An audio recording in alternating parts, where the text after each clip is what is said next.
Hello friend, যারা ঘরে বসে কোনো কাজ করতে চাইছেন তারা এই ভিডিওটা একটুখানি ভালো করে দেখে নিন। এই যে কাজগুলো আছে, এই কাজগুলো যেগুলো আমরা দেখাচ্ছি, এই কাজগুলো টোটালটাই আপনারা ঘরে বসে করতে পারবেন এবং লোক দিয়ে করাতে পারবেন।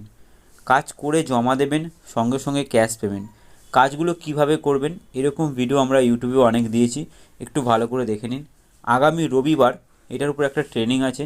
যারা নিতে চাইছেন তারা সরাসরি অফিসে চলে আসুন। আধার কার্ড, ভোটার কার্ড, এক কপি ছবি নিয়ে আসবেন। একটা ফর্ম এখান থেকে কালেক্ট করতে হবে, 350 টাকা লাগবে এই ফর্মটার জন্য। এটা কিন্তু আপনার ইনভেস্টমেন্ট যদি ভাবেন। যারা কাজ জানেন সরাসরি কাজ পেয়ে যাবেন, যারা জানেন না তাদেরকে একটা ট্রেনিং আপনাকে এখানে করতে হবে। এটা বাইরে থেকেও করে আসতে পারেন বা আমাদের এখানেও করতে পারেন, অপশান দুটো রইলো। কাজ শেখার পর 10জনকে শিখিয়ে কাজটা করাতে পারবেন। কাজ করে জমা দেবেন, সঙ্গে সঙ্গে ক্যাশ পেমেন্ট। যা কাজ করবেন, 2 টাকা 10 টাকা যাই করবেন, সঙ্গে সঙ্গে ক্যাশ পেমেন্ট। মাথায় রাখবেন, আগামী রবিবার সকাল 10:30 থেকে 11টার মধ্যে চলে আসবেন।